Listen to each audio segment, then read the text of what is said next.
Hello, Theory students. Dr. Kurt Sander here with Music Theory Simplified in part 2 of our lesson on enharmonic reinterpretation. And of course, that word enharmonic simply means the same piano note. So a C sharp, D flat are enharmonically equivalent. Are they theoretically equivalent?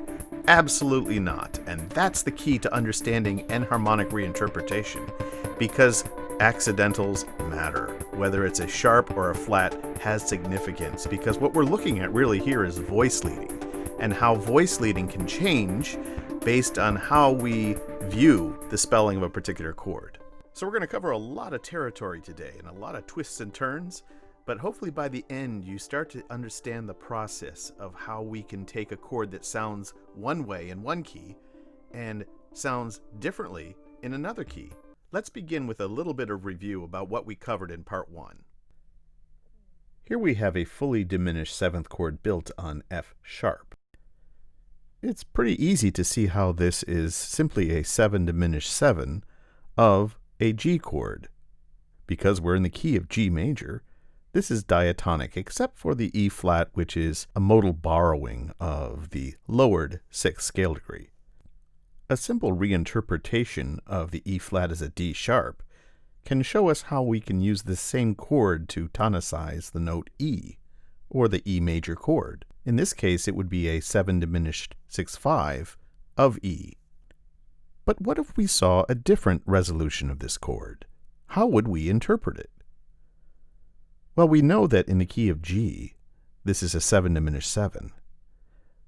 But the F sharp, which we presume to be the leading tone, doesn't go to a G. Instead, we find the half-step resolution between the A and the B flat. So if we think of this A as a leading tone, we can interpret this chord to be tonicizing a B flat chord. So in the key of B flat minor, we could think of this chord as an A diminished chord, even though it's spelled in the key of G. We call this an enharmonic reinterpretation of a fully diminished 7th chord. Now we can only spell it one way on the staff, but with a pivot chord, we can reinterpret this as a 7 diminished 4/2 in the key of B flat minor. Because if we did respell this, we would see that this F sharp is really functioning like a G flat, or the 7th of this chord. This really requires us to look at voice leading. For example, here we see the same F sharp fully diminished 7th chord in the key of G, but in this case, the E flat can be thought of as a D sharp going to E. In this case, we would analyze this in the new key as a 7 diminished 6/5, because the third is in the lowest voice. Pretty straightforward, I hope. But here's the thing. Remember that a 7 diminished 7 is a very flexible chord, and we don't just use it diatonically. We use it to tonicize various key areas. We call it a secondary leading tone chord. And we can tonicize the 4, the 5, the 2, depending on what key we're in. So if you understand that, then the whole world of enharmonic reinterpretation opens up, because we can reinterpret a 7 diminished 7 of 2 to be a 7 diminished 6/5 of some other key. I know that sounds absolutely confusing. Let me show you an example, and hopefully this clarifies things for you. You're looking at a highly chromatic progression, one that modulates. But before we analyze it, let's listen.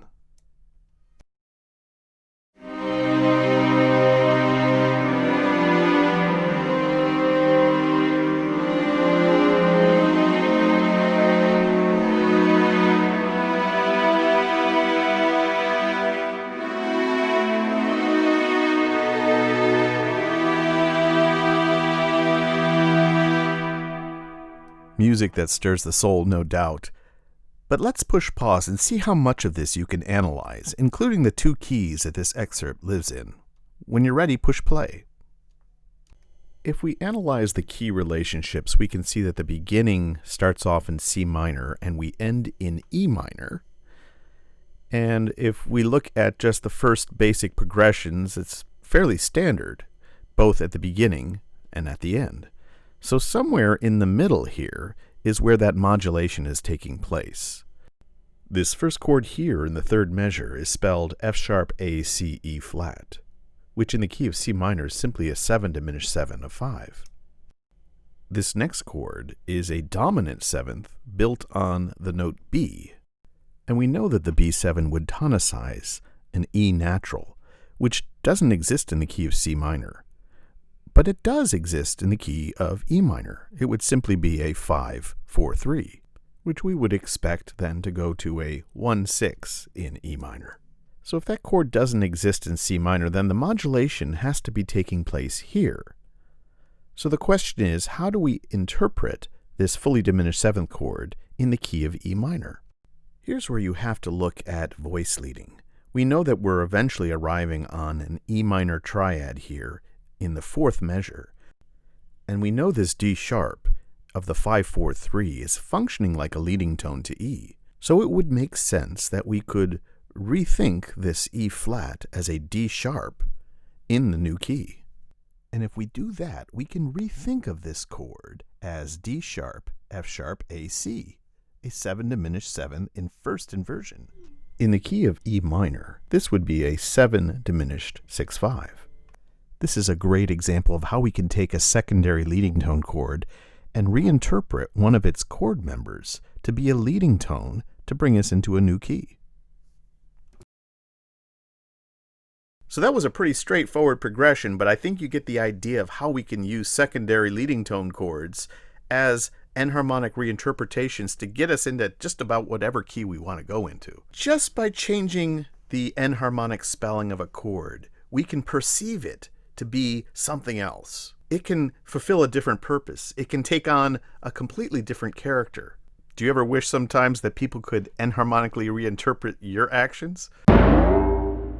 But let's take a look at some other kinds of enharmonic reinterpretations. Let's look at a Schumann symphony, which I think will open your eyes even more to the possibilities of enharmonic reinterpretation. Let's take a look. Ah, the breathtaking clarity of a passage that begins in C major. Let's take a listen.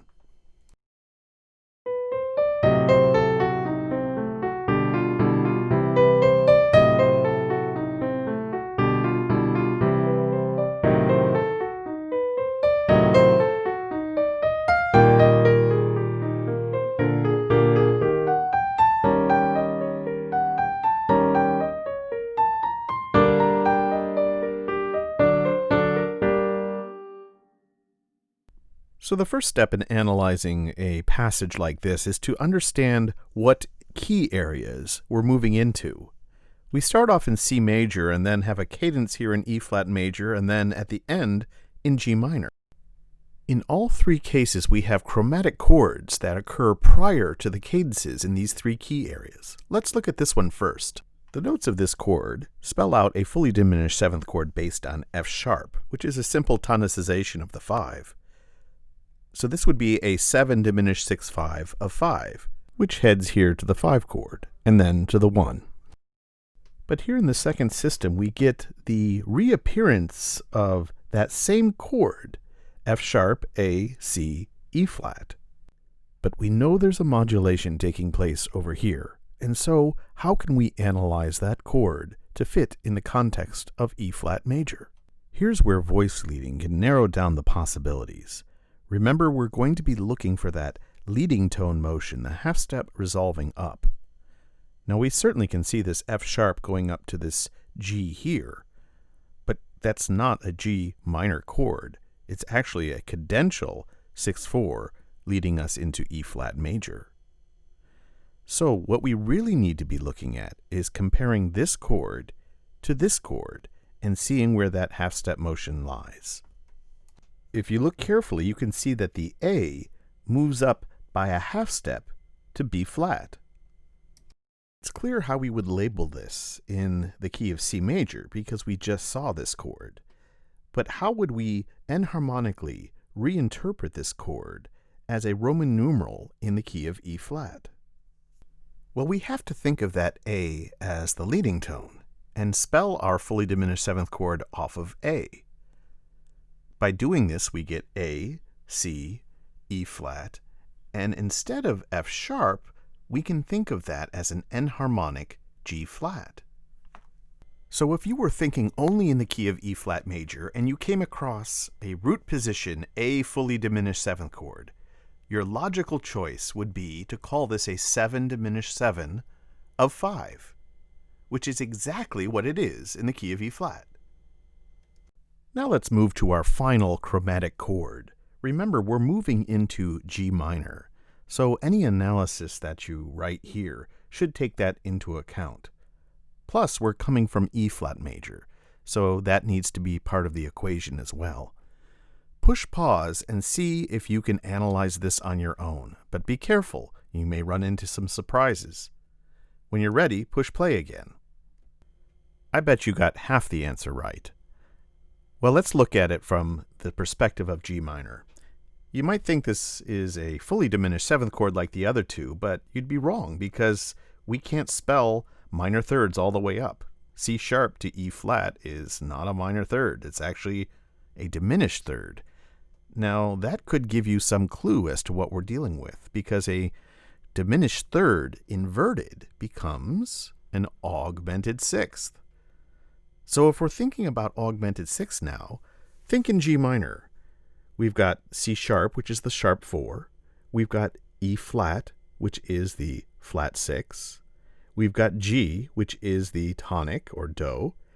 And then we have B flat, which is the minor third scale degree. Exactly the chord spelling of a German augmented 6th. Now I bet a lot of you got that. But I'm sure most of you did not get what this chord could be in the previous key of E flat major. Here's where I'm going to blow your mind a little bit. Let's think about the concept of enharmonic respellings of chords. Up until now, we've only done that with fully diminished 7th chords.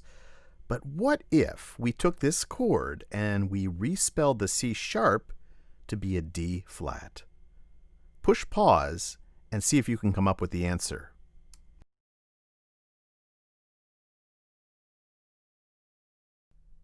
If you think about the quality of a chord that's spelled E flat, G, B, D flat, you'll see that that's a dominant 7th quality. When it's spelled this way, it looks clearly like an E flat 7. So if we have a dominant 7th built on E flat, where would that tonicize? It would tonicize A flat, which in the key of E flat is a 4 chord. So what we're looking at here is a 5/7 of 4 in the key of E flat. So what we've learned here is that the process of enharmonic reinterpretation can be a valuable one for modulating into a variety of keys. And we see it most often with the fully diminished 7th chord, but we can also see it in how we might reinterpret the dominant 7th to be a German augmented 6th or a German augmented 6th to be a dominant 7th, simply by reinterpreting one note. So this is going to take a little bit of time to sink in, I'm sure, but if you open yourself up to the idea that a chord that you hear, a dominant 7th chord, could in fact be heard as a German augmented 6th, or a first inversion fully diminished 7th chord could be heard as a root position fully diminished 7th chord in some other key. But if you just remember that what you hear is really what matters, and you use your ears in addition to your eyes, then, well, things might be just a little bit more simple. So for now, this is Dr. Sander, reminding you as always to use your ears, use your eyes, and keep it simple. Take care.